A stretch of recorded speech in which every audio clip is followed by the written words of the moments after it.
There's a great piece of news that I would like to share with you that Canada has finally decided to extend the post-graduation work permit for those whose work permit has either expired or is expiring in the year 2023. Minister Sean Fraser has break this news at about 11:30 EDT today, and this has really brought a sigh of relief to lots, hundreds, and thousands of international post-graduation work permit holder who have been living in Canada with the anxiety that what is going to happen. My work permit is expiring. There is no draw, and these and that. We have about 15 or 17 of our active clients who have got benefited as well. So this is a great news that I would like to congratulate all of you who has been the beneficiary of this news. But what it really means to the potential aspirants of Canada, those that have been trying to make a move to Canada, either as an immigrant or as an international student and eventually as an immigrant. So this is a step that, in my opinion, has actually re-emphasized Canada's importance of international students and how immigration is shaping these days.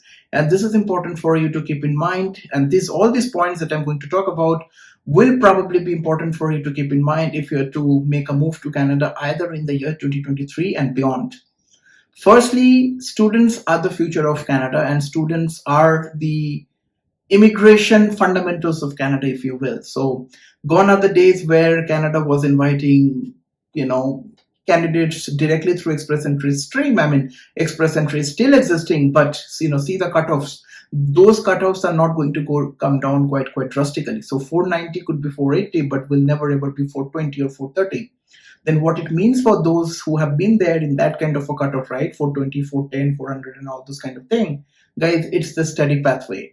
Yes, it is expensive. Yes, it is not difficult to become an international student at whatever circumstance of life you are, at whatever age bracket you are. But if you would like to make a move to Canada with your family, regardless of your age, if you qualify and if you can afford, study is the pathway that government has emphasized in the past, and this extension has really re-emphasized Canada's importance to international students. So students is the future of Canada, and international student stream will fundamentally reshape Canada's immigration future. That's number one. And secondly, I will link down the actual press release in the video description. Please go through the press release that IRCC has come up with. There is a lot of phrases that talk about Canada's importance to international students, how there is an immense amount of labor shortages here in Canada and all those kind of stuff. But don't get it wrong, right?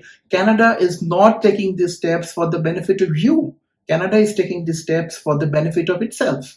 Canada is extending or has extended the post-graduation work permit to have more and more people staying in Canada because there are not many people in this country that can actually work, right? So it is the situation that if you want to take advantage of, this is probably the situation that you must take advantage of, and you are being able to gain Canadian experience through which you can potentially claim your points in the express entry system. So being in Canada is the most important thing, and the one way you could do it is to first become an international student. But don't take it wrong that Canada is such a generous country that is helping the PGWP holders and all those things. Not really. Canada is doing for the benefit of itself, and if you are a potential aspirant of immigration to Canada, this is the step that you I would say this is the base that you should potentially take the advantage of. Thirdly, even if you are in the PNP pool, right? Even if you have applied for, say for example, Saskatchewan, even if you have applied for any other PNP, Manitoba for that matter, there is no harm in applying for a Canadian study permit. So sometimes people ask me, well, do I need to withdraw my express entry profile? Do I need to withdraw my provincial nomination before applying for as a potential student in Canada? And that is absolutely incorrect. You have to make a synchronized application. For example, if you have chosen, SINP like Saskatchewan as a province, you probably want to choose a college in Saskatchewan so that there is a synchronization in the overall career path, in the overall application process, if you will. So choosing the right province, choosing the right college, choosing the right course in that order. So province, college, and course in that order is of utmost importance if you are to make a move to Canada as an international student. More often than not, people want to come to Ontario because their cousins live in there. People want to go to British Columbia because their paternal uncle lives there.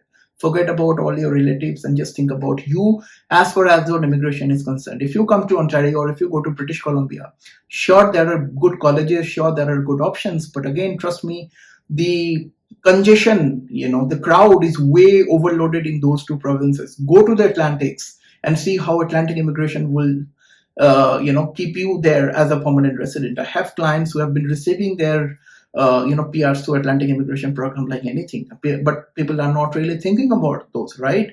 So go to the province where people usually do not go, take advantage of those rather than just coming to Ontario and British Columbia. But before you taking those kind of decisions, it is about most important for you to take those decisions in step. Which province do I need to come to that would potentially give me a permanent resident status? Which course should I choose that is sort of in line with my previous education or work experience? Followed by which college do I need to study? So these steps, these I would say, these aspects in silo definitely act as your foundation of you becoming a potential international student in Canada. And lastly, before you make an application, make sure you're 100% confident if you're submitting a study permit application these days. Please do not be under the impression, well, let me just submit that application. If I face a refusal, then only I'll take the professional help. A lot of people do it. If you're confident, 100% do it yourself. But if you're not confident, take the professional help from day one, the one that you trust, rather than facing a rejection and then coming to us. Because once you face a rejection, right, it is then that much difficult to sort of reverse the decision. I have worked on a lot of refusal cases with success as far as the students are concerned, but it is tough, to say the least. If you need my professional assistance, our professional assistance with, first of all, determining which pathway should you take, whether this is express entry or PNP or both or anything else for that matter, right? If it's a startup visa, if it's an entrepreneur program or anything, come for a consultation, go to the website novonation.ca, book a relevant consultation. I'll be more than happy to have a word with you to discuss your steps in detail, to be able to give you a right direction, and then we can take it from there. Hope this helps. Congratulations to all of you once again, and I will see you in the next one. Bye now.